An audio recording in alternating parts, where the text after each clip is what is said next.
কিছু প্রার্থীকে জিতাতে কিছু আসনে ভোটে গোলমাল হয়েছে, এই অভিযোগ করেছে বিএনপি। দর্শক, এখন বিস্তারিত। ত্রয়োদশ জাতীয় সংসদ নির্বাচনে নির্দিষ্ট কিছু আসনে কিছু প্রার্থীকে বিজয়ী করে আনতে ইলেকশন ইঞ্জিনিয়ারিং নির্বাচনী কারসাজি করা হয়েছে বলে অভিযোগ করেছে বিএনপি।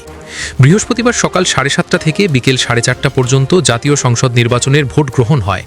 এরপর ভোট গণনা শুরু হওয়ার কয়েক ঘন্টার মধ্যে বিভিন্ন আসনে বেসরকারিভাবে নির্বাচিত প্রার্থীদের নাম ঘোষণা করা হয়। বিভিন্ন আসনে নির্দিষ্ট সংখ্যক কেন্দ্রের ফলাফলও ঘোষণা করা হয়, যাতে কোন প্রার্থী কত ভোট পেতে চলেছেন সে সম্পর্কে ধারণা পাওয়া যায়।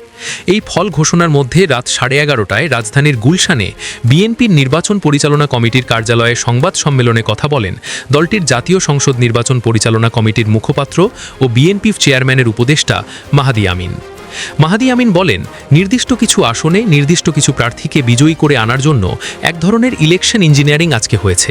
এটা বিশ্বাস করার যথেষ্ট কারণ রয়েছে আমাদের কাছে। মাহাদি আমিন জানান, বিএনপি কিংবা ধানের শীষের বিপুল ব্যবধানে অপ্রতিরোধ্য যে বিজয়, সেই বিজয়ের ব্যবধানকে কমিয়ে আনার জন্য একটি নির্দিষ্ট রাজনৈতিক দল অপপ্রচার এবং নির্বাচনী আচরণবিধি লঙ্ঘন করছে। এর ফলে নির্দিষ্ট কিছু আসনে এই ইলেকশন ইঞ্জিনিয়ারিং হয়তো পরাজয়ের ব্যবধানটা কমিয়ে আনছে। মাহাদি আমিন উদাহরণ হিসেবে বলেন, ঢাকা 16 সহ বেশ কিছু আসনে ভোট গণনায় এবং ফলাফল ঘোষণায় উদ্দেশ্যপ্রণোদিতভাবে বিলম্ব করা হচ্ছে। বিএনপির চেয়ারম্যান তারেক রহমান তার দুটি নির্বাচনী আসন ঢাকা 17 ও বগুড়া 6-এ ইতিমধ্যে বেসরকারিভাবে বিজয়ী হয়েছেন বলে জানান মাহাদি আমিন। তিনি মনে করেন, নির্বাচনে 2/3 আসনে জয় পেয়ে বিএনপি সরকার গঠন করবে। রংপুর 4, পীরগাছা, কাউনিয়া আসনে 11 দলীয় নির্বাচনী জোট সমর্থিত জাতীয় নাগরিক পার্টির এনসিপি প্রার্থী আখতান হোসেন বিজয়ী হয়েছেন। শাপলাকলি প্রতীক নিয়ে আখতার পেয়েছেন 1,49,966 ভোট। তার নিকটতম প্রতিদ্বন্দ্বী ধানের শীষ প্রতীক নিয়ে ইমদাদুল হক ভরসা পেয়েছেন 1,40,564 ভোট। আর জাতীয় পার্টির প্রার্থী আবু নাসের শাহ মোহাম্মদ মাহবুবুর রহমান লাঙ্গল প্রতীক নিয়ে পেয়েছেন 33,000 ভোট। বৃহস্পতিবার দিবাগত রাত 3:30টার দিকে আখতার হোসেনকে বেসরকারি ফলাফলে বিজয়ী ঘোষণা করেন রিটার্নিং কর্মকর্তা এনামুল আহসান। 5,09,000 ভোটারের এই আসনে মোট ভোট কেন্দ্রের সংখ্যা ছিল 164। ভোটের শতকরা হার ছিল 64.53%।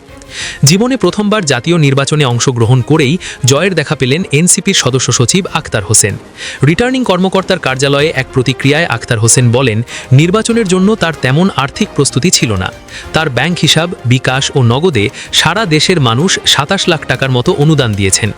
রংপুরের কাউনিয়া, পীরগাছার এমন মানুষও আছেন যারা বিভিন্ন সময়ে 10 টাকা থেকে 500, 1000, 20,000, 1 লাখ টাকা পর্যন্ত দিয়েছেন। তিনি বলেন, এত মানুষ পরিশ্রম করেছেন, যারা আহত হয়েছেন, যাদের চড় থাপ্পড় দেওয়া হয়েছে, প্রত্যেকটা মানুষ যারা দিনরাত খেটে পরিশ্রম করেছেন, একেবারে শিশু থেকে মুরব্বী সবাই যে পরিশ্রম করেছেন, আমার তাদের এক একজন করে ঋণ পরিশোধ করা প্রয়োজন। এটাই আমার কর্তব্য হওয়া উচিত। সবার প্রতি কৃতজ্ঞতা জানিয়ে আখতার হোসেন বলেন, এই বাংলাদেশের জন্য, এই এলাকার জন্য এমন বড় বড় কাজ করার সুযোগ আল্লাহ যেন আমাকে দেন, যার মধ্য দিয়ে সবার ঋণ একেবারে শোধ করার ব্যবস্থা হয়। আমি সবার কাছে দোয়া চাই যেন আমি আমার দায়িত্বটা সঠিকভাবে পালন করতে পারি। আমি যেসব প্রতিশ্রুতি দিয়েছি সেগুলো যেন পালন করতে পারি। আমরা নতুন একটা কাউনিয়া, পীরগাছা করতে চাই। আমরা নতুন একটা বাংলাদেশ করতে চাই। বিএনপির মহাসচিব মির্জা ফখরুল ইসলাম আলমগীর বলেছেন, দীর্ঘ 17 বছর সংগ্রামের পর আজকের এই বিজয় বাংলাদেশের বিজয়।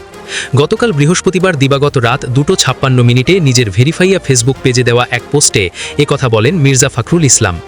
গতকাল ত্রয়োদশ জাতীয় সংসদ নির্বাচন ও গণভোটের ভোট গ্রহণ সম্পন্ন হয়। এদিন সকাল 7:30টায় 299টি সংসদীয় আসনে একযোগে ভোট গ্রহণ শুরু হয়। ভোট গ্রহণ শেষ হয় বিকেল 4:30টায়।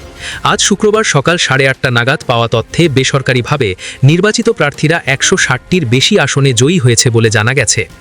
মির্জা ফখরুল তার পোস্টে লিখেছেন, সর্বশক্তিমান আল্লাহর কাছে শুকরিয়া জানাচ্ছি। দীর্ঘ 17 বছর সংগ্রামের পর আজকের এই বিজয় বাংলাদেশের বিজয়।